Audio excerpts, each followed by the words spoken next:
안녕하세요. 함께 읽어보는 불교 경진입니다. 오늘은 효림출판사에서 나온 김연준 법사와 우룡 큰스님이 지으신 신묘장구 대다라니 기도법이라는 책을 읽어보도록 하겠습니다. 먼저 차례를 보면 제1부에서는 월간 법공양에 김연준 법사님이 연재한 글로 구성되어 있고, 제2부에는 우룡 큰스님께서 들려주신 신묘장구 대다라니 기도 영험담, 그리고 제3부에 신묘장구 대다라니의 근본 경전인 천수천안 관음보살 광대원만 무예 대비심 다라니 경으로 구성되어 있습니다. 자, 그럼 제1부 신묘장구 대다라니 기도의 방법, 천수 관음의 약속과 다라니의 위실력, 신묘장구 대다라니와 천수천안. 불자들에게 있어 관세음보살님은 제2의 어머니와 같은 분입니다. 괴롭고 슬프고 외롭고 힘이 들 때 엄마를 찾듯이 관세음보살님을 찾으면 그님은 우리들 마음의 소리를 듣고서 괴롭고 힘들고 슬픈 일들을 해결해주고 포근함과 평화로움을 안겨줍니다. 관세음 보살을 부르며 보살님의 품에 뛰어들어 보십시오. 업이 녹아내립니다. 모든 두려움이 사라집니다. 탐심, 진심, 치심의 삼독심이 소멸되면서 삶이 맑아지고 편안해집니다. 감노의 덕이 넘쳐납니다. 지혜의 빛이 발현되고 깨달음이 열립니다. 그리고 우리의 심중 소원이 남김없이 성취됩니다. 사람들은 이러한 공덕을 안겨주는 관세음 보살님을 열심히 믿었습니다. 모든 어려움을 해결해주는 관세음 보살님의 대자대비에 보다 가까이 다가가고자 하였습니다. 중생들의 이와 같은 바람을 파악하신 부처님과 관세음 보살께서는 아주 크고 원만하고 걸림없는 큰 사랑으로 모든 것을 해결해주는 천수천안 관세음 보살 광대원만 무예 대비심 다라니를 설하게 되었으며, 이 다라니가 바로 우리들이 즐겨 외우는 천수경 속의 신묘장구 대다라니입니다. 이 신묘장구 대다라니를 천수다라니, 대비심 다라니, 대비주, 천수 대비주 등의 이름으로도 많이 부르고 있는데, 이 책에서는 될 수 있는 한 신묘장구 대다라니로 통일하였습니다. 이 신묘장구 대다라니를 담고 있는 원래의 경전을 많은 사람들은 천수경이라고 생각합니다. 그런데 사실은 천수경이 아닙니다. 천수경은 외국에서 찾아볼 수 없는 우리나라만의 독특한 의식 경전입니다. 거의 모든 불교 의식에서 독송하고 있는 천수경은 그 중심에 신묘장구 대다라니를 놓고 귀의 발원, 참회, 준재진언, 관련 의계, 회양, 서원, 삼기의들과 여러 가지 진언을 실어 의식의 효과가 극대화될 수 있게끔 새롭게 엮은 것입니다. 실제로 신묘장구 대다라니가 우리나라에 전래된 것은 신라 시대지만, 지금의 천수경이 이 땅에서 자리를 잡기 시작한 것은 1930년대 경이고, 현재의 체제와 똑같이 구성된 것은 1960년대 후반입니다. 그럼 신묘장구 대다라니를 수록한 원래의 경전명은 무엇인가? 바로 7세기 중엽의 인도 출신의 가범달마 스님이 번역한 천수천안 관세음 보살 광대원만 무예 대비심 다라니 경이며, 이 경의 내용을 살펴보면 신묘장구 대다라니의 공덕 및 경험 등이 매우 잘 나타나 있습니다. 먼저 이 경이 어떻게 설해지게 되었으며 관세음 보살이 어떻게 천수천안을 갖추게 되었는지부터 살펴봅시다. 신묘장구 대다라니를 담고 있는 천수천안 관세음보살 광대원만 무예대비심 다라니경은 서가모니 부처님께서 관세음보살의 정토인 보타나카산으로 가서 설한 경전입니다.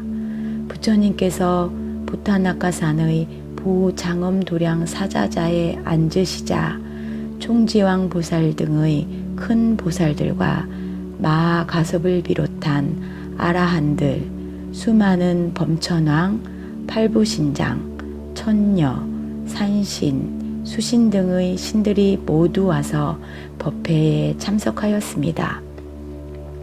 그때 대중 속에 있던 관세음보살님께서 은밀히 신통을 발하여 시방 국토를 밝게 비추자 삼천대천 세계가 크게 진동하면서 모두 금빛으로 바뀌었습니다. 일찍이 이러한 일을 경험하지 못했던 총지왕 보살은 왜 모든 국토가 금빛으로 바뀌었으며 누가 이러한 신통력을 발하였는지를 개송으로 여쭈었습니다. 이에 부처님께서 무량겁 전에 대자 대비를 성취한 관세음 보살이 중생들을 위해 대신통력을 발한 것이라고 설하시자 관세음 보살은 자리에서 일어나 합장하고 아뢰었습니다. 세존이시여, 저에게 대비심 다라니주가 있습니다. 이를 지금 설하고자 하오니 자비로서 가엾이 여겨 허락하여 주옵소서. 선남자야, 그대가 대자비로서 중생들을 안락하게 하기 위해 신주를 말하고자 하는구나. 지금이 바로 그때이니라. 빨리 말하여라. 이 열애도 기뻐하고 다른 부처님도 기뻐하시느니라. 이때 관세음 보살께서는 신묘장구 대다라니를 얻고 천수천안을 갖추게 된 인연을 대중들에게 들려주었습니다. 과거 무량억겁 전 천광왕 정주열에는 중생들을 어여삐 여겨 대비심 다라니를 설하신 다음 황금빛 손으로 관세음 보살의 정수리를 만지며 부촉했습니다. 선남자야, 너는 이 대비심 다라니로 악업과 중죄를 지은 미래 세상의 모든 중생을 크게 이익되게 하고 안락하게 만들어야 하느니라.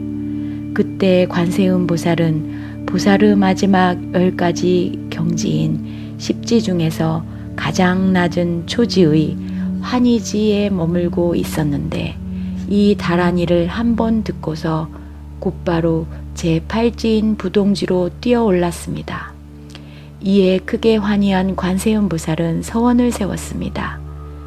내가 오는 세상의 모든 중생에게 이익을 줄 수 있고 모든 중생을 안락하게 할 수 있다면 지금 즉시 나의 몸에 청개의 손과 청개의 눈이 갖추어지리라.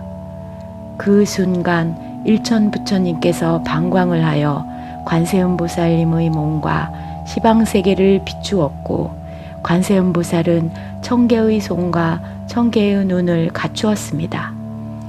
천수천안 관세음 보살이 된 것입니다. 이제 관세음 보살님께서 천수천안을 갖추게 된 까닭을 분명히 이해하셨습니까? 아마 아직은 잘 파악하지 못한 분이 있을 듯하여 조금 더 덧붙이겠습니다. 대부분의 사람들은 이기심이 많습니다. 그 이기심 때문에 나만을 위하고 내 것을 챙깁니다.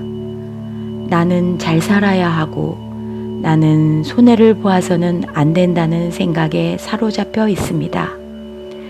그리고 나에게 맞으면 사랑하고 탐하며 나에게 맞지 않으면 싫어하고 미워합니다.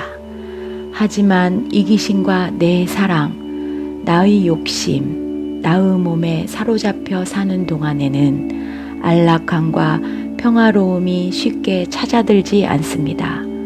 짧은 한순간의 성취나 이익은 있을지언정 지속적인 행복과 자유는 더욱 멀리 달아나 버립니다. 그 까닭이 무엇인가? 나라는 생각이 벽이 되어 나를 더욱 은밀한 밀실 속으로 가두어 버리기 때문입니다. 밀실 속의 삶, 결국 그것이 삶을 외롭게 만들며 갇혀 지내는 삶의 괴로움은 무간지옥의 고통이나 다를 바 없습니다. 그럼 높은 경지로 크게 뛰어오를 수 있었던 관세음 보살님은 어떠했습니까? 나만의 구원이나 행복에 안주했습니까? 아닙니다. 오히려 모든 중생을 위해 큰 마음을 일으켰습니다. 나는 중생의 안락과 이익을 위해 살 것이다. 하지만 중생에게 안락과 이익을 주기에는 이 두 개의 손과 두 개의 눈만으로는 할 수 있는 것이 너무나 작구나. 나에게 1000개의 손과 1000개의 눈이 있다면 수많은 중생을 동시에 구하고 안락함을 안겨줄 수 있으리라. 만약 모든 중생에게 안락과 이익을 주겠다는 나의 원이 참되다면 지금 즉시 1000개의 손과 1000개의 눈이 갖추어지리라. 바로 이것입니다. 나의 이익과 안락을 위함이 아니라 큰 환희로움 속에서 일체 중생을 안락하게 하고 이익되게 하겠다는 마음이 가득했기 때문에 천수천안을 갖추게 된 것입니다. 기적은 그냥 일어나는 것이 아닙니다. 나의 이기심을 버리고 무생명이 있는 이들을 살리고자 할 때 기적이 일어납니다. 그리고 대자비의 마음이 한없이 커질 때 천수천안을 이루는 것과 같은 대기적이 일어나는 것입니다. 기도를 하는 우리는 이 이야기를 통하여 꼭 명심해야 할 것이 있습니다. 그것은 이기심이 아니라 자비심을 키우면서 기도하고 살아가야 한다는 것입니다. 이기심을 내려놓고 자비를 실천하며 살아갈 때 대우주에 가득 차 있는 대행복과 대평화와 대해탈의 기운이 나의 것이 된다는 사실을 결코 잊지 마시기 바랍니다. 오늘은 신묘장구 대다라니와 천수천안에 대해서 읽어보았습니다.